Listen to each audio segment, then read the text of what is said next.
VS classes Amlai के online platform में आप सभी का स्वागत है। मिशन कांस्टेबल 2026 के अंतर्गत आज हम जो हमारी मध्य प्रदेश की अगली क्लासेस हैं वो कंटिन्यू करने वाले हैं मेरे साथ में। यहाँ पर फिर से थोड़ा सा मैं रिकैप दे रही हूँ क्योंकि हो सकता है किसी स्टूडेंट की ये पहली वीडियो हो इस मिशन के थ्रू, ठीक है ना। तो मिशन कांस्टेबल 2026 जो कि वीएस क्लासेस अमलाई आपके लिए लेकर आई है, अब की बारी वर्दी हमारी, इस लक्ष्य के साथ हमने इस मिशन को शुरू किया है। इसमें आपको complete syllabus free of cost मिलने वाला है हमारे यूट्यूब चैनल पे, इसलिए सभी ये जरूरी हो जाता है उन सभी स्टूडेंट्स के लिए जो कांस्टेबल बनना चाहते हैं यानी वर्दी चाहते हैं, ठीक है। तो पूरा सिलेबस आपको फ्री ऑफ कॉस्ट मिलने वाला है। डेली क्लासेस, ब्रेक नहीं लगेगा, ठीक है। रोज आपको 4 से 5 वीडियोस आपको मिलेंगी अलग अलग सब्जेक्ट से रिलेटेड, और ये आपका एक सिलेबस के अकॉर्डिंग चल रहा है हमारा, ठीक है। पीडीएफ नोट्स आपको प्रोवाइड कराए जाएंगे। अगर आपको वीडियोस अच्छी लगती हैं तो कांटेक्ट करिएगा, पीडीएफ नोट्स भी आपको मिलेंगे। डाउट सेशन भी रखा गया है इसमें, देखिए मॉक टेस्ट, डाउट सेशन भी रखा गया है और वीकली टेस्ट भी हम लेंगे। क्लियर। इसके अलावा ये रिकॉर्डेड बैकअप होगा, मतलब यूट्यूब पर अपलोड है तो आप बार बार चीजों को देख सकते हैं, ठीक है। अब यहाँ पर पीडीएफ नोट्स की हम बात कर रहे हैं तो ये आपको कहाँ मिलेगा, तो देखिए यहाँ पर आपको 2 क्यूआर दिखाई दे रहा होगा, एक टेलीग्राम का है और एक आपका इंस्टा का है। तो अगर आप पीडीएफ नोट्स चाहते हैं तो इसके लिए आप टेलीग्राम पर हमसे संपर्क करिएगा, आपको प्रोवाइड कराई जाएगी। इंस्टा वाले आप पार्ट में जाते हैं तो आपको हमारे चैनल से रिलेटेड और उसके अलावा जो करंट इश्यूज चल रहे हैं, करंट अफेयर से रिलेटेड और दूसरे भी जीके जीएस से रिलेटेड शॉर्ट वीडियो आपको यहाँ मिल जाएगा, ठीक है ना। तो ये दोनों चीजें कर लीजिएगा, इंपॉर्टेंट है।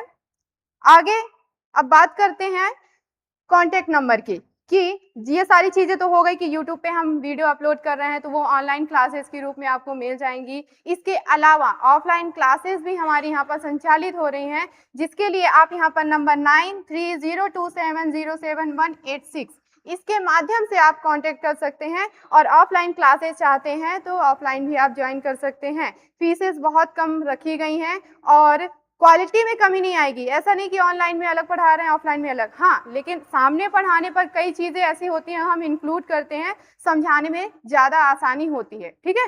तो कोशिश करिए ऑफलाइन भी अगर ज्वाइन कर पाए तो ज्वाइन करिए, ठीक है। इसके अलावा ये तो हो गया मिशन कांस्टेबल 2026 के बारे में जो आने वाले 4-5 महीने में है। इसके अलावा भी एक बहुत बढ़िया खुशखबरी है आप लोगों के लिए जो भी तैयारी कर रहे हैं। देखिए भर्ती निकली हुई है अस्पताल सहायक की, ठीक है, हॉस्पिटल असिस्टेंट की भर्ती आई हुई है। नेक्स्ट मंथ आपको 24 जून का इसका पेपर होने वाला है, केवल 1 महीने का समय है। तो क्या इस 1 महीने में तैयारी हो सकती है किसी एग्जाम की, ऐसा आपको लगता होगा क्योंकि आप प्रिपरेशन करते आए हैं। तो इसका सिलेबस इतना बेहतरीन है बच्चों, यहाँ पर देखिए सिलेबस में दिया है केवल सामान्य हिंदी है, अंग्रेजी है, गणित है, आपको रीजनिंग भी नहीं है इसमें। साइंस दिया है, जर्नल साइंस होगा, सामाजिक विज्ञान, इतनी बढ़िया सिलेबस है। 1 महीने के अंदर इसे आप पढ़ने वाले बच्चे हैं तो बिल्कुल आराम से इसे कवर कर सकते हैं, वो भी रिवीजन के साथ। ऑफलाइन क्लासेस हमारे यहाँ स्टार्ट हो चुकी हैं, ठीक है ना। तो इसे बिल्कुल आप करिए, बहुत अच्छी पोस्ट है क्योंकि इसमें आपको 19,500 से स्टार्टिंग जो है इसमें सैलरी रखी गई है, 62,000 तक ये जाएगी। और पोस्ट बहुत अच्छी है क्योंकि आप जो है जो भी ये बनेगा असिस्टेंट वो सीधे डॉक्टर्स को जो है असिस्ट करेगा, ठीक है। तो अच्छी पोस्ट है, इसे भी आप ट्राई करिए। चलिए आगे बढ़ते हैं। तो यहाँ पर मेरे साथ आप पढ़ने वाले हैं मध्य प्रदेश का भौतिक विभाजन, ठीक है ना। मध्य प्रदेश जीके के अंतर्गत हमारी ये तीसरी क्लास है। पहले वाले में हमने सामान्य परिचय पढ़ा था, इसके बाद हमने संभाग, उसके राज्य का पुनर्गठन और संभाग और जिलों के बारे में हमने पढ़ा था, ठीक है। दोनों में हमने बहुत अच्छे से समझा था, समझाया था और जितने इंपॉर्टेंट फैक्ट्स हो सकते थे वहां से वो हमने कवर किए थे, ठीक है। आज की क्लास में हम आगे बढ़ते हैं, मध्य प्रदेश का भौतिक भूगोल देखेंगे, उसका भौगोलिक विभाजन देखेंगे कि मध्य प्रदेश कितने पार्ट्स में, कितने भागों में बटा हुआ है। तो देखिए जब मध्य प्रदेश पुनर्गठन हुआ था, छत्तीसगढ़ राज्य अलग हुआ था, तब मध्य प्रदेश जब अलग होने के जस्ट पहले की बात करें तो 9 भौतिक प्रदेश उसमें शामिल थे, 9 भौतिक प्रदेश उसमें शामिल थे और बाद में 7 भौतिक प्रदेश बाकी थे। तो ऐसे कौन से 2 भौतिक प्रदेश हैं जो छत्तीसगढ़ के साथ चले गए, तो 2 थे, एक महानदी बेसिन क्षेत्र, महानदी बेसिन क्षेत्र, दूसरा दंडकारण्य क्षेत्र। ठीक है, ये दोनों क्षेत्र जो है पहले मध्य प्रदेश का हिस्सा थे। 2000 के बाद जब ये छत्तीसगढ़ के साथ चले गए तो केवल 7 भौतिक प्रदेश हमारे मध्य प्रदेश में बचते हैं। ठीक है, मध्य प्रदेश की भौतिक स्थिति की बात करें तो ये कैसा है, सबसे ज्यादा मतलब उच्च भूमि वाला क्षेत्र है हमारा मध्य प्रदेश, जहाँ की औसत ऊंचाई, पठार ज्यादा है यहाँ पे, तो औसत ऊंचाई कैसी है, लगभग 300 मीटर औसतन ऊंचाई है यहाँ की। ठीक है, और यहाँ पर देखिए मध्य प्रदेश की सबसे ऊंची चोटी कौन सी है, धूपगढ़ है, महादेव की पहाड़ी पर स्थित है, 1350 मीटर। थोड़ा सा ऊपरी ऊपरी हम यहाँ पर देख ले, आप मैप भी देख पा रहे होंगे, यहाँ पे मैप देख पा रहे हैं, यहाँ पे आपको देखने को मिल रहा है, यहाँ पे आपको पड़ेगा मध्य भारत का पठार, इसके बाद आपको ये जो क्षेत्र है बुंदेलखंड का पठार कहलाता है, फिर ये आपका रीवा पन्ना प्लेट्यू आपको दिखाई दे रहा होगा, पठार है। ठीक है, मालवा का पठार यहाँ पे दिखाई दे रहा होगा। इसके बाद आपका नीचे जो ये नीले रंग से दिखाई दे रहा है वो आपका नर्मदा सोन वैली है, नर्मदा सोन घाटी, उसके जस्ट नीचे सतपुड़ा मैकाल रेंज आपको देखने को मिल जाएगा, और एकदम पूर्वी हिस्सा आपका बघेलखंड का पठार। ये इस तरह से 7 भौतिक प्रदेशों में हमारा मध्य प्रदेश बटा हुआ है, और राज्य का सबसे बड़ा पठारी क्षेत्र मालवा है। ठीक है, मालवा जो है सबसे बड़ा पठारी क्षेत्र है मध्य प्रदेश का।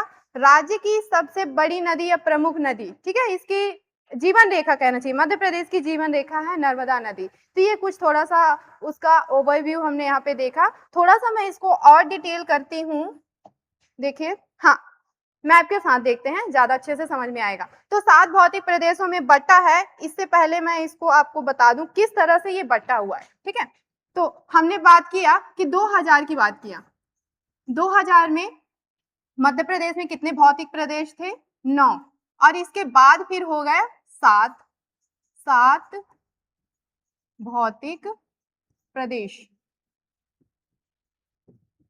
ठीक है, अब ये जो 7 हैं ये मुख्य रूप से 3 भौतिक प्रदेशों का हिस्सा है, मुख्य रूप से 3 भौतिक प्रदेशों का हिस्सा है, मध्य उच्च भूमि, ठीक है, दूसरा सतपुड़ा मैकाल श्रेणी, मैकाल श्रेणी, और बघेलखंड, और बघेलखंड, बघेलखंड। ठीक है, अब 3 मुख्य हिस्सों में बटा हुआ, तो ये सिर्फ कितने हुए, 3 हुए, तो और बाकी कहाँ गए, तो बाकी इसके अंतर्गत आपको मिलेंगे 5। ठीक है, 5 ये और 2 आप हो जाएंगे 7। तो पहला कौन सा है, मध्य भारत का पठार। उम्मीद है सारी चीजें क्लियर हो रही होंगी, अभी मैप के साथ भी हम इसको देखेंगे। ठीक है, 2000 से पहले जब तक छत्तीसगढ़ शामिल था मध्य प्रदेश में, तब 9 भौतिक प्रदेश थे। 2 आपका मैंने बताया, एक दंडकारण्य, दंडकारण्य और महानदी, महानदी। ये क्षेत्र कहाँ चले गए, छत्तीसगढ़ के साथ 1 नवंबर 2026 को पुनर्गठन के बाद। ठीक है, 7 बचे, 7 को 3 मुख्य भागों में बांटा गया है, मध्य उच्च भूमि, सतपुड़ा मैकाल श्रेणी और बघेलखंड। मध्य उच्च भूमि के अंतर्गत आपको सबसे ऊपरी और उत्तरी वाला जो हिस्सा मिलेगा वो है मध्य भारत का पठार, मध्य भारत का पठार। इसके बाद मालवा, मालवा का पठार। ठीक है, और ये मध्य प्रदेश का जो भौतिक स्वरूप है उसमें सबसे बड़ा पठार है, सबसे बड़ा भौतिक स्वरूप है, भौतिक आधार है, ध्यान रखिएगा, सबसे बड़ा भाग है ये। इसके बाद बुंदेलखंड, बुंदेलखंड का पठार कहाँ है, ये अभी ये भी आपका उत्तर पूर्वी हिस्से में मिलेगा, रीवा पन्ना का पठार। ठीक है, नर्मदा सोन घाटी क्षेत्र, ये मध्य प्रदेश के बीच से, बीच वाला हिस्सा है, निचला हिस्सा आप मान सकते हैं, थोड़ा सा निचला हिस्सा आपको देखने को मिल जाएगा मैप में। अभी देखते हैं सारी चीजों को, तो 1 2 3 4 5 ये हो गए आपके, और 2 ये रहे, तो 7 भौतिक प्रदेशों में इस प्रकार से हमारा मध्य प्रदेश बटा हुआ है। ठीक है, अब आते हैं थोड़ा सा मैप के साथ इसे देख लेते हैं। देखिए, सबसे ऊपरी वाला जो हिस्सा ये आप देख पा रहे हैं, ये हमारा है मध्य भारत का पठार, मध्य भारत का पठार, जिसकी क्षेत्रफल, जिसका क्षेत्रफल दिया हुआ है आपका कितना 32,896 किलोमीटर, और पूरे मध्य प्रदेश का ये कितना है, ये है 10.68% है। ये क्वेश्चन पूछा जाता है आपका एग्जाम में कि पूरे भौगोलिक स्वरूप का पूरे मध्य प्रदेश का कितने प्रतिशत है मध्य भारत का पठार, ठीक है, कौन कौन से क्षेत्र इसमें आते हैं, सारी चीजें अभी हम डिटेल में चर्चा करेंगे, ठीक। तो 32,896 किलोमीटर वर्ग किलोमीटर इसका क्षेत्रफल है, 10.68% जो है पूरे मध्य प्रदेश का है। दूसरा बड़ा भाग हिस्सा आपको मिलेगा कौन सा, आपका मालवा का पठार। मालवा का पठार 88,222 वर्ग किलोमीटर इसका क्षेत्रफल है, और ये पूरे मध्य प्रदेश का 28% भाग होता है, ठीक है ना। चलिए आगे बढ़ते हैं। अब सिगार चोटी सबसे ऊंची चोटी है, यहाँ पे ध्यान रखिएगा। इसके बाद दूसरा हम बुंदेलखंड मध्य भारत का पठार, मालवा का पठार, उसके बाद बुंदेलखंड का पठार। बुंदेलखंड आप देख पा रहे हैं कहां से लगा हुआ है आपका, ये बुंदेलखंड हिस्सा है, ये बुंदेलखंड का हिस्सा है। पूरे मध्य प्रदेश का 7.7% है ये, और 23,733 वर्ग किलोमीटर इसका एरिया है, क्षेत्रफल है, ठीक है। इसके बाद रीवा पन्ना का पठार, ये रहा आपका मैप में रीवा पन्ना का पठार, आप देख पा रहे होंगे, ठीक है। थोड़ा साइड हो जाती हूँ। रीवा पन्ना का पठार या विंध्य कागारी क्षेत्र भी कहलाता है ये, ठीक है, क्योंकि विंध्य पर्वतमाला का हिस्सा है इसलिए भी कहा जाता है।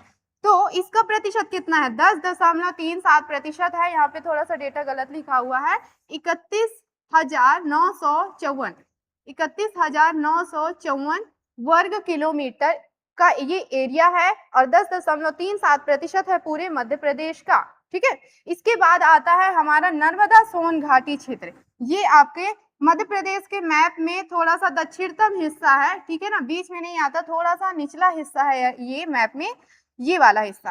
तो ये आपका कैसा नर्मदा सोन घाटी क्षेत्र कहलाता है। 86,000 वर्ग किलोमीटर इसका क्षेत्रफल है, और मध्य प्रदेश का कितना 26% भाग है, ठीक है। यानी मालवा के पठार के बाद दूसरा कोई बड़ा भौगोलिक स्वरूप है, वो कौन सा है, नर्मदा सोन घाटी क्षेत्र, ठीक है। इसके बाद आते हैं सतपुड़ा मैकाल श्रेणी में सबसे निचला हिस्सा, मध्य प्रदेश का सबसे दक्षिणतम हिस्सा आपका सतपुड़ा मैकाल श्रेणी है। पूरे मध्य प्रदेश का 11% ये है, ठीक है। पूरे मध्य प्रदेश के भूगोल का भौतिक स्वरूप का 11% है। धूपगढ़ मध्य प्रदेश की सबसे ऊंची चोटी कौन सी है, धूपगढ़, वो इसी पर्वत श्रेणी में, इसी पठार में स्थित है, महादेव पहाड़ी पर, ठीक है। अभी हम जब पहाड़ी पर्वतों के बारे में पढ़ेंगे तो उसमें एक बार फिर से आपको रिकैप कराऊंगी, ये रिकैप करा दूंगी, याद करा दूंगी। कितना है ये, 34,000 वर्ग किलोमीटर इसका क्षेत्रफल है। सभी का आपको क्षेत्रफल याद रखना है, कितने प्रतिशत है वो भी आपको याद रखना है। लास्ट है आपका बघेलखंड का पठार, 7% है पूरे मध्य प्रदेश का ये, और 25,000 वर्ग किलोमीटर क्षेत्रफल में ये फैला हुआ क्षेत्र है, ठीक है। तो ये आपका पूरा मध्य प्रदेश का मैप हमने देख लिया डेटा के साथ। आगे चलते हैं इसमें। अब एक एक करके सारे जो भौतिक प्रदेश हमने देखे हैं सातों, उन सभी को यहाँ पर थोड़ा सा पढ़ लेते हैं वापस से, ठीक है। तो देखिए सबसे पहले आते हैं मध्य भारत का पठार। मैंने बताया था मध्य भारत का पठार ऊपर है आपका, तो ये कितना है 10.7% है, ठीक है। कौन कौन से इसमें जिले आते हैं, सबसे प्रमुख जिले, अब ऊपरी हिस्सा है आपका मध्य प्रदेश का, सबसे उत्तरी वाला जो हिस्सा है वो आपका मध्य भारत का पठार है, पठारों में से, भौतिक प्रदेशों में से, ठीक है। तो यहाँ आपको जिला मिल जाएगा नीमच, श्योपुर, मुरैना, भिंड, ग्वालियर, शिवपुरी, ये प्रमुख वहां के क्या हो गए, जिले हो गए, क्षेत्र हो गए। औसत वर्षा यहाँ पर 50 से 75 सेंटीमीटर, अल्प वर्षा वाला क्षेत्र है, ध्यान रखिएगा, यहाँ पे वर्षा बहुत कम होती है, ठीक है ना। तो अब जब वर्षा कम होती है तो वन कैसे पाए जाएंगे, शुष्क और कटीले पर्णपाती वन यहाँ पर पाए जाएंगे, जैसे खैर हो गया, बबूल हो गया, पलाश हो गया, इस तरह के पेड़ या वन यहाँ पर बहुत ज्यादा पाए जाएंगे। अब मध्य प्रदेश के मैप में हमने देखा ये सबसे जो ऊपरी वाला हिस्सा है आपका मध्य भारत का पठार है, यहाँ से आपके यहाँ पे कौन सी नदी बहती है, इसके उत्तरी भाग में ही चंबल बहती है, ठीक है ना। और चंबल नदी के बहाव के कारण है इस क्षेत्र में बहुत ज्यादा बीहड़ पाए जाते हैं, ठीक है ना। और यहाँ की जो मिट्टी का अपरदन बहुत ज्यादा मात्रा में होता है और भी दूसरी नदियों का संगम है यहाँ पे, तो जिसकी वजह से उस क्षेत्र में मिट्टी का मृदा का अपरदन बहुत ज्यादा होता है, यानी भूमि वहाँ की सरकती रहती है और लगातार वहाँ पे इस कारण बीहड़ बनने के कारण जो भूमि है वहाँ की बहुत ज्यादा बंजर होने की स्थिति में है, उसका बंजरपन जो है बढ़ता जा रहा है, ठीक है ना। और मिट्टी सरक भी रही है नदी के साथ, तो क्यों ये उस क्षेत्र को इसलिए ये कहा जाता है क्या, रेंगती हुई मृत्यु, ठीक है।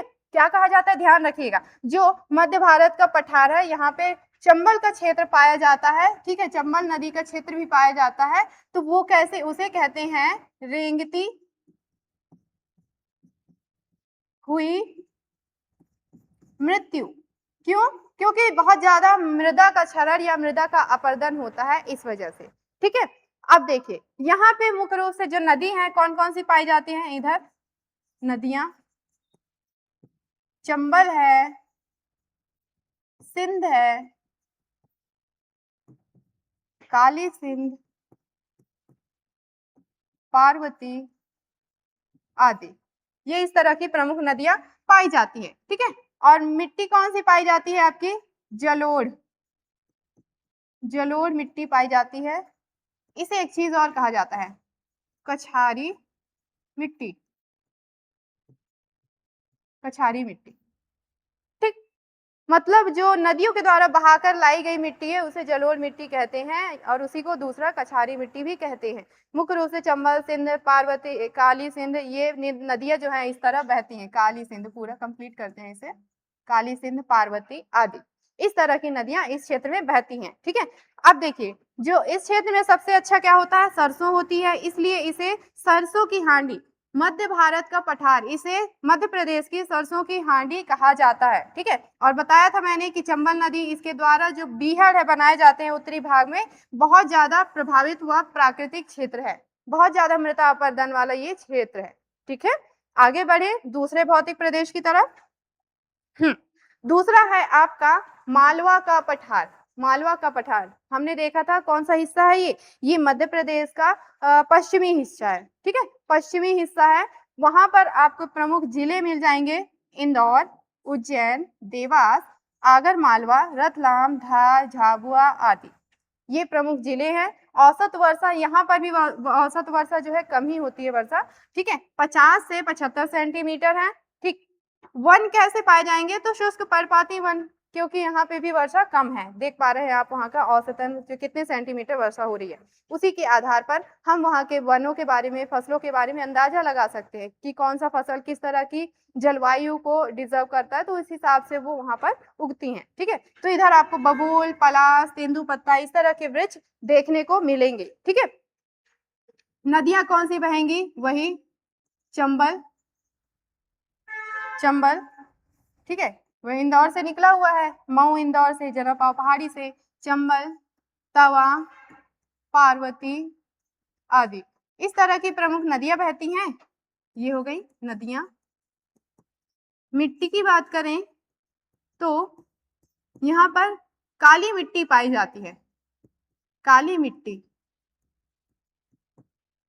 ठीक है, ध्यान रखिएगा। पूरे मालवा में हो गया, चाहे नर्मदा सोन घाटी क्षेत्र है, इधर आपको काली मिट्टी का जो है अनुपात ज्यादा मिलेगा। और हाँ, सबसे बड़ा क्षेत्र देखिए, क्या बहुत अच्छी चीज हम बता रहे हैं यहाँ पे कि मालवा सबसे बड़ा क्षेत्र है अपने पूरे मध्य प्रदेश में, और मालवा क्षेत्र में क्या पाई जा रही है, काली मिट्टी पाई जाती है। तो बड़े क्षेत्र में काली मिट्टी पाई जा रही है, तो आप इसे ये भी कह सकते हो कि सबसे ज्यादा मात्रा में मध्य प्रदेश में कौन सी मिट्टी पाई जाती है, तो काली मिट्टी सबसे ज्यादा मात्रा में पाई जाती है।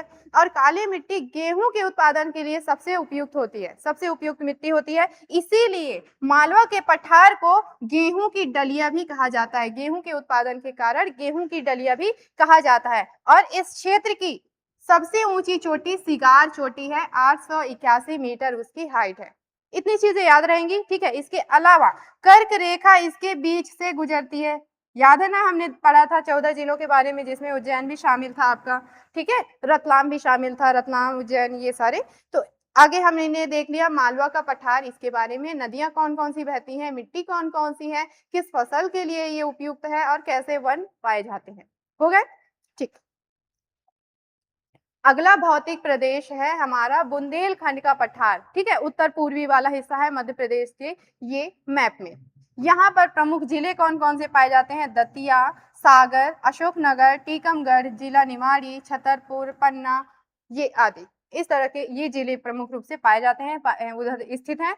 औसत वर्षा यहाँ पर 50 से 100 सेंटीमीटर है, मतलब अच्छी वर्षा है, ठीक है, वर्षा यहाँ पर अच्छी है। वन कैसे पाए जाएंगे? तेंदुपत्ता, महुआ, बबूल, खैर, नीम आदि, इस तरह के वहां पे वन पाए जाएंगे। मिट्टी कैसी पाई जाएगी? मिश्रित मिट्टी, ध्यान रखिएगा, मिश्रित मिट्टी। मिश्रित मिट्टी जिसमें आपकी रेतीली मिट्टी, लाल, काली, पीली, इस तरह से, मतलब भूरी टाइप की दिखाई देगी मिट्टी। उधर बहुत ज्यादा भूरी टाइप की मिट्टी होगी, मिश्रित मिट्टी होगी, थोड़ा सा कंक्रीट वगैरह रेतीली मिट्टी भी होगी, ठीक है। तो ये क्या करता है? पानी बहुत अच्छे से अब्जॉर्ब करता है, ध्यान रखिएगा।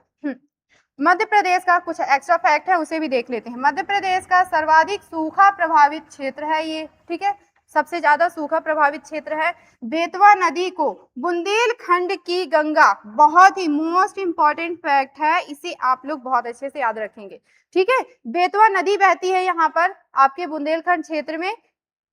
बेतवा आपको बताए थे ग्राम कुमरा से निकलती है, तो बेतवा नदी निकलती है कहाँ से? बुंदेलखंड पठार से। और बुंदेलखंड की गंगा का दर्जा दिया गया है, गंगा कहा गया है इसे, ठीक है। बेतवा नदी को बुंदेलखंड की गंगा कहा गया है। और इस क्षेत्र की सबसे ऊंची या सर्वोच्च चोटी सिद्ध बाबा है, 1172 मीटर इसकी हाइट है, ठीक। तो कौन सा पठार है, वहां की कौन सी सबसे ऊंची चोटी है, कोई खास बात है वहां की, तो उन्हें याद रखने लायक है, क्योंकि ये पूछे जाते हैं एग्जाम में, ठीक है। अगला फिर हम देखते हैं बुंदेलखंड के बाद रीवा पन्ना का पठार। रीवा पन्ना का पठार, प्रमुख जिले रीवा, पन्ना, कटनी, उमरिया, सतना, दमोह, ध्यान रहेगा, ठीक है। जलवायु यहाँ कैसी पाई जाएगी? तो ग्रीष्म ऋतु में साधारण गर्म, मतलब साधारण गर्म रहेगा, और शीत ऋतु में भी अधिक ठंडी, ऐसे। तो वहां पे विपरीत मौसम पाया जाता है, विपरीत मौसम देखने को मिलेगा, ध्यान रखिएगा, ठीक है।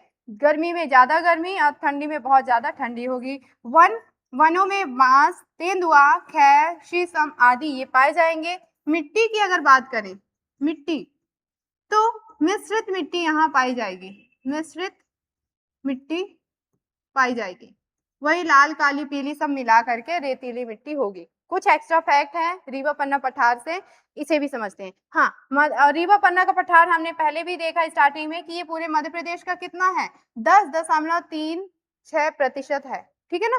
23,733 हमने इसका एरिया देखा था। चलिए, अच्छा, रीवा पन्ना का, सॉरी, 31,954 ये है, रीवा पन्ना का है, तो 31,954 किलोमीटर वर्ग किलोमीटर इसका क्षेत्रफल है। इसे विंध्यन कगार या स्कॉर्पलैंड भी कहा जाता है, ध्यान रखिएगा, इसे क्या बोला जाता है? विंध्यन कगार, क्योंकि विंध्य पर्वतमाला का हिस्सा है, या स्कॉर्पलैंड भी कहा जाता है। और इसकी सबसे ऊंची चोटी, सर्वोच्च ऊंची चोटी गुडविल है, जिसे सद्भावना चोटी भी कहा जाता है, ठीक है, सद्भावना चोटी भी कहा जाता है। और 752 मीटर इसकी हाइट है। कहाँ पड़ता है? दमोह जिले में ये पड़ता है, ठीक है। इसके अलावा जबेरा गुंबद इसी पहाड़ पर स्थित है, प्रसिद्ध गुंबद है जबेरा गुंबद, और कहाँ स्थित है? रीवा पन्ना के पठार में। इतनी इंपॉर्टेंट चीजें हो गई हमारा रीवा पन्ना का पठार के बारे में, ठीक है। अगला जो है आपका भौतिक प्रदेश नर्मदा सोन घाटी क्षेत्र, इसे देख लेते हैं। तो नर्मदा सोन घाटी क्षेत्र कितना था? 86,000 वर्ग किलोमीटर, लगभग 26%। मध्य प्रदेश के भौतिक प्रदेशों में दूसरा बड़ा प्रदेश है ये, ठीक है ना। नर्मदा नदी प्रमुख नदी है, यहाँ पर कौन कौन सी है प्रमुख नदी भी देख लेते हैं। नदियां, नर्मदा, ताप्ती, ठीक है, पार्वती, शक्कर, दूधी, शेर, हथनी, ये सब क्या है? ये सारी जो है नर्मदा की ही सहायक नदियां, ध्यान रखिए, ठीक है। तो इस क्षेत्र में ये बहती है, ठीक, ध्यान रखिएगा। आगे देखते हैं प्रमुख जिले इस क्षेत्र के। जबलपुर, नरसिंहपुर, होशंगाबाद, हरदा, सीहोर, रायसेन प्रमुख जिले हैं, ठीक है। हाँ, मिट्टियों की बात करें तो इस क्षेत्र में कौन सी मिट्टी? मैंने बताया था जो आपकी मालवा हो गया, मालवा, नर्मदा सोन घाटी क्षेत्र, ये सभी काली मिट्टी के लिए प्रसिद्ध है, काली मिट्टी के लिए प्रसिद्ध है। गेहूं के लिए उपयुक्त होती है काली मिट्टी, ध्यान रखिएगा। ठीक, आगे बढ़ते हैं। हाँ, मिट्टियों के बारे में जब हम डिटेल में चर्चा करेंगे तो और भी चीजें इसमें बताऊंगी। काली मिट्टी में क्या पाया जाता है, क्या स्थित होता है, कि कौन कौन सी फसलों के लिए उपयुक्त होता है। ठीक है, तो मौसम है, फसलें हैं, ये सब बचे हुए हैं। सभी कुछ हम जो है देखेंगे, अलग अलग पार्ट्स में देखेंगे, डिटेल में पढ़ेंगे इसको। ठीक है, कोई भी फैक्ट आपका छूटे ना, ये चीजों का हम ध्यान रखेंगे। 75 से लेकर के 125 सेंटीमीटर वर्षा होती है ये। ठीक है, पश्चिम से पूर्व की ओर जाने पर मात्रा जो है बढ़ती है, किसकी, वर्षा की मात्रा। ठीक है, औसत वर्षा यहाँ पर कितनी है, 75 से 125। और जब हम पूर्व से पश्चिम से पूर्व की ओर, मतलब जिधर आपकी नदी जो है बह रही है उसकी दूसरी विपरीत दिशा में कहना चाहिए। ठीक है, यानी कह सकते हो आप जिधर उसका उद्गम है उधर वर्षा क्या हो जाती है, मात्रा जो है बढ़ जाती है, उधर वर्षा ज्यादा होती है। तो वन कैसे पाए जाएंगे, सागौन, साल, तेंदुपत्ता, बांस। ध्यान रखिएगा, ये वो वन है जहां पर बहुत ज्यादा, बहुत अच्छी बारिश की जरूरत होती है। तो आप ऐसे भी अंदाजा लगा सकते हो, अगर आपको पता है कि कौन से क्षेत्र में कैसी वर्षा हो रही है, तो अगर एग्जाम में पूछ दिया जाए कि ये वन किस क्षेत्र में ज्यादा उपज होंगे, ज्यादा मिलते हैं, तो बहुत अच्छे से बता पाएंगे। अगर आपको पता है कि सागौन को पानी की मात्रा ज्यादा चाहिए, साल को पानी की मात्रा ज्यादा चाहिए, बांस को पानी की मात्रा ज्यादा चाहिए। ठीक है ना, चलिए आगे कुछ फैक्ट हैं इससे रिलेटेड। कृषि अर्थव्यवस्था की रीढ़ की हड्डी कहा जाता है। मध्य प्रदेश के कृषि अर्थव्यवस्था की रीढ़ की हड्डी, बहुत सी नदियां यहाँ से निकलती हैं। ठीक है, बहुत सी नदियों का प्रवाह है, तो कृषि बहुत अच्छी होती है ये इस साइड में, इस क्षेत्र में, इसलिए अर्थव्यवस्था की रीढ़ की हड्डी कहा जाता है नर्मदा सोन घाटी क्षेत्र को, ध्यान रहेगा। और मध्य प्रदेश का निचला हिस्सा तो है ही ये। ठीक, इसके बाद एक और आपको निचला हिस्सा मिलेगा, सतपुड़ा, मैकाल श्रेणी। ठीक है, आगे देखते हैं नर्मदा सोन घाटी क्षेत्र के बाद जो अगला है हमारा सतपुड़ा मैकाल श्रेणी। तो सतपुड़ा मैकाल श्रेणी 11% है अपने पूरे मध्य प्रदेश का। ठीक है, हाँ, अगर इसके क्षेत्रों की बात करें या कौन कौन से प्रमुख क्षेत्र पाए जाते हैं, तो पश्चिमी राजपीपला, देखिए बटा हुआ है, ध्यान रखिएगा। ठीक है, जो हमारा सतपुड़ा मैकाल श्रेणी है वो 3 हिस्सों में बटा हुआ है। 3 कौन कौन से, तो देखिए आपका है राजपीपला, फिर महादेव, मध्य महादेव, या फिर मध्य आप सतपुड़ा बोल सकते हैं, जो पश्चिमी हिस्सा होगा। जैसे आप यहाँ पे देखें, अगर मान लीजिए कि ये एक सतपुड़ा रेंज है, सतपुड़ा मैकाल श्रेणी है। ठीक है ना, तो पश्चिमी हिस्सा आपका सबसे ज्यादा, ये वाला हिस्सा जो है वो क्या कहलाएगा, राजपीपला, राजपीपला। ठीक है, फिर जो आपका मध्य वाला हिस्सा है ये महादेव कहलाएगा, दूसरे कलर से लिखते हैं क्लियर होगा, महादेव श्रेणी कहलाएगा। ठीक है, और तीसरा है आपका मैकाल श्रेणी, ध्यान रखिएगा। ठीक है, मैकाल श्रेणी जो है सतपुड़ा, जो मैकाल श्रेणी है उसमें स्थित है, और इसी मैकाल पर्वत श्रेणी से नर्मदा नदी का उद्गम हुआ है, नर्मदा नदी का उद्गम अमरकंटक से। ठीक है, कहां से, अमरकंटक, अमरकंटक जो कि जिला लगता है अनूपपुर, मध्य प्रदेश। ठीक है, देखिए 3 हिस्सों में बटा हुआ है सतपुड़ा मैकाल श्रेणी। पश्चिमी हिस्सा जो है आपका राजपीपला कहलाता है, फिर बीच का हिस्सा महादेव श्रेणी कहलाता है, और तीसरा है आपका पूर्वी हिस्सा मैकाल, जहां से नर्मदा नदी मध्य प्रदेश की जीवन रेखा कहलाती है, उसका उद्गम हुआ है अमरकंटक से। महादेव यहाँ पर मध्य प्रदेश की सबसे ऊंची चोटी धूपगढ़ स्थित है, और एकमात्र हिल स्टेशन पचमढ़ी यहीं पर स्थित है। ठीक है, ध्यान रखेंगे 3 हिस्से में ये बटा हुआ है। औसत वर्षा कौन ये होती है यहाँ पर 75 सेंटीमीटर या 150 सेंटीमीटर, मतलब इसके बीच का ही होता है, ध्यान रखिएगा। अगर पश्चिमी हिस्सा है तो बहुत ज्यादा 75 सेंटीमीटर, यानी बारिश कम होगी इस साइड। पूर्वी हिस्सा मैंने बताया ना कि उधर वर्षा अच्छी होती है, तो पूर्वी हिस्सा में लगभग 150 सेंटीमीटर तक वर्षा होती है, इसीलिए उधर साल, सागौन, बांस, इसके वृक्ष जो है बहुत ज्यादा पाए जाते हैं। तो जो इस एरिया में रह रहे होंगे वो चीजों को कनेक्ट कर पा रहे होंगे, कैसे ये सारी चीजें हो रही है। ठीक है, मिट्टी और फसल की भी बात कर लेते हैं, तो काली मिट्टी पाई जाती है, यहाँ भी काली मिट्टी पाई जाती है, और सबसे ज्यादा यहाँ पर लैटेराइट मिट्टी पाई जाती है। कौन सी मिट्टी है, लैटेराइट मिट्टी पाई जाती है, जिसमें आयरन ठीक है, यानी लोहे की मात्रा इसमें बहुत ज्यादा पाई जाती है। और प्रमुख फसल है मक्का, मक्का की फसल के लिए सबसे ज्यादा ये उपयुक्त होती है। तो स्टार्टिंग में ही मैंने बताया था यहाँ पे, और अभी भी बता देती हूँ कि इस क्षेत्र की सबसे ऊंची चोटी जो है धूपगढ़, और मध्य प्रदेश की भी सबसे ऊंची चोटी है धूपगढ़, 1350 मीटर इसकी हाइट है। ठीक है, चलिए अब इतनी सारी चीजें हो गई है, एक और रह गया है आपका इसमें, उसको देख लेते हैं। बघेलखंड का पठार। ठीक है, बघेलखंड का पठार जो पूरे मध्य प्रदेश का 7% है। प्रमुख जिले इस क्षेत्र में सिंगरौली, सीधी, रीवा, शहडोल आदि। ठीक है, औसत वर्षा यहाँ पर 125 से 140 सेंटीमीटर, मतलब अच्छी वर्षा होती है। अगर प्रदेश में कहें सबसे बढ़िया या सबसे ज्यादा वर्षा होती है कहाँ, तो वो यही क्षेत्र है। ठीक है, बघेलखंड का क्षेत्र। मिट्टी यहाँ पर लाल पीली मिट्टी जब पाई जाती है, यानी मिश्रित रूप का ही है, लाल पीली मिट्टी पाई जाती है, जो कि चावल की कृषि के लिए बहुत ज्यादा उपयुक्त होती है। ठीक है, चावल के लिए सबसे अच्छी होती है। क्षेत्रफल की दृष्टि से यह राज्य का सबसे छोटा पठार भी है, ध्यान रखिएगा, क्षेत्रफल की दृष्टि से सबसे छोटा पठार है। और गोंडवाना क्रम की, मतलब गोंडवाना क्रम में जो गोंडवाना लैंड होती है, गोंडवाना चट्टानें होती हैं, उसी के कारण कोयले के निक्षेप अधिक पाए जाते हैं। ठीक है ना, जैसे स्टार्टिंग में यहाँ आपको जिला दिख रहा है सिंगरौली, इसे मध्य प्रदेश की ऊर्जा राजधानी कहा जाता है। ठीक है ना, यहाँ पर कोयला सबसे अच्छा या सबसे ज्यादा मात्रा में उत्पादन होता है पूरे भारत में। पूरे भारत में सबसे ज्यादा अगर कोयला कहीं निकाला जाता है वो है सिंगरौली।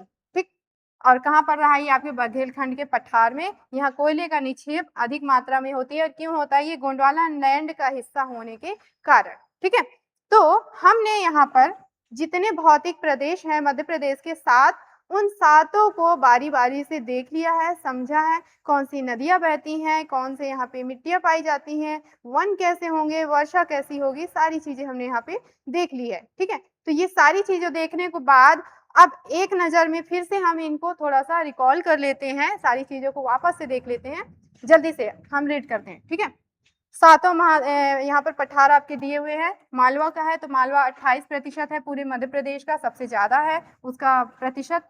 ठीक है, 50 से 75 सेंटीमीटर वर्षा होती है, गेहूं की डलिया इसे कहा जाता है। मध्य भारत का पठार 10.7% है, ये पूरे मध्य प्रदेश का, 50 से 75 सेंटीमीटर वर्षा होती है।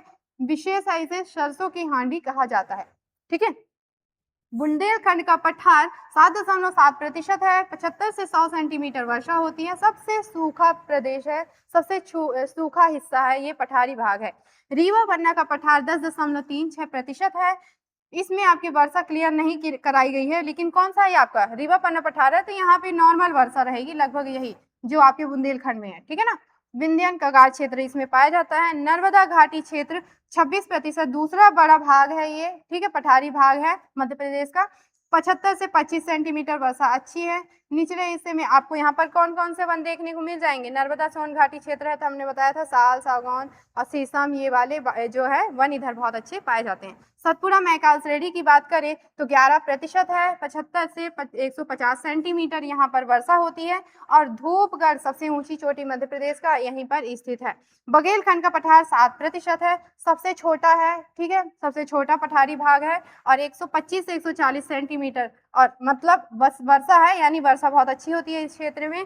ठीक है, सबसे छोटा और सबसे अधिक वर्षा वाला क्षेत्र है। इतनी चीजें हो गई, आपको ध्यान रहेगा। तो सबसे बड़ा आपका मालवा, सबसे छोटा बघेलखंड। ठीक है, अब जब ये सारी चीजें हमने देख लिया है तो थोड़ा सा यहाँ पे क्वेश्चंस भी देख लेते हैं, थोड़ा सा सवाल भी देख लेते हैं कि कैसे इस पूरे टॉपिक से प्रश्न बन सकते हैं। तो जैसे पहला है आपका, मध्य प्रदेश का सबसे बड़ा पठारी क्षेत्र कौन सा है। ऑप्शन में आपके बुंदेलखंड दिया है, रीवा पन्ना, मालवा, बघेलखंड। तो अभी हमने पढ़ा कि सबसे बड़ा कौन सा है, 28%, सबसे ज्यादा बड़ा पठारी भाग है मालवा। ठीक है, सरसों की हांडी किस प्रदेश को कहा जाता है, तो अभी हमने पढ़ा था मध्य भारत का पठार, मध्य भारत का पठार। ठीक है ना, इसे सरसों की हांडी कहा जाता है। ठीक है, फिर मध्य प्रदेश की सर्वाधिक ऊंची चोटी धूपगढ़ किस पर्वत श्रेणी में या किस पठार में स्थित है, सतपुड़ा में स्थित है। ठीक है, गेहूं की डलिया किस पठार को कहा जाता है, मालवा को। ठीक है, गेहूं बहुत अच्छी होती है, क्यों, क्योंकि वहां पर काली मिट्टी सर्वाधिक पाई जाती है जो गेहूं के उत्पादन के लिए उपयुक्त होती है। बुंदेलखंड की गंगा किसे कहा जाता है, अब भी हमने पढ़ा बेतवा, बेतवा को बुंदेलखंड की गंगा कहा जाता है। ठीक है, और कुछ क्वेश्चंस हैं 4-5, उन्हें भी हम देख लेते हैं। जैसे मध्य प्रदेश का सर्वाधिक निचला प्राकृतिक विभाग कौन सा होता है? सबसे निचला है तो नर्मदा नदी या नर्मदा घाटी क्षेत्र, ठीक है। विंध्य कगार या स्कॉटलैंड के किस क्षेत्र को कहा जाता है? अभी जस्ट मैंने बताया था विंध्य जो रीवा पन्ना का पठार है वो विंध्य पर्वत श्रेणी का हिस्सा है, इसलिए उसे विंध्यन कगार या स्कॉटलैंड कहा जाता है, ठीक है। मध्य प्रदेश का सर्वाधिक सूखा प्रभावित क्षेत्र कौन सा है इनमें से? तो बुंदेलखंड सबसे ज्यादा सूखा प्रभावित, जो आपका छतरपुर पन्ना वाला क्षेत्र हो गया, ठीक है, टीकमगढ़ निवाड़ी क्षेत्र, ये कैसा है? सूखा प्रदेश है, वर्षा भी बहुत कम होती है वहां पे, ठीक है। प्रदेश, मध्य प्रदेश में सर्वाधिक वर्षा वाला भौतिक प्रदेश कौन सा है? अभी हमने देखा जस्ट बघेलखंड, बहुत अच्छी वर्षा होती है, ठीक है। लास्ट है कर्क रेखा मध्य प्रदेश के किस पठार या किस पठारी भाग से गुजरती है? तो कौन सा है बीच में? रतलाम, उज्जैन, ये सारे जो जिले पड़ते हैं 14, वो कहाँ पड़ रहे हैं आपके बीच में? मालवा के क्षेत्र में, मालवा के पठार में। यानी अगर हम पठारों में पूछे तो मालवा का पठार ऐसा भूभाग है जिसके बीच से कर्क रेखा गुजरती है, ठीक है। चलिए, तो उम्मीद है सारी चीजें बहुत अच्छे से समझ में आई होंगी आज की क्लास में। नेक्स्ट हम इसके आगे का पार्ट हम देखने वाले हैं, ठीक है। क्लासेस इसी तरह कंटिन्यू आएंगी, हमारे तरफ से बिल्कुल भी ब्रेक नहीं लगने वाला है, तो आपकी तरफ से भी अपने लिए तो नहीं होना चाहिए। चलिए फिर मिलते हैं फिर अगले वीडियो में, टेक केयर।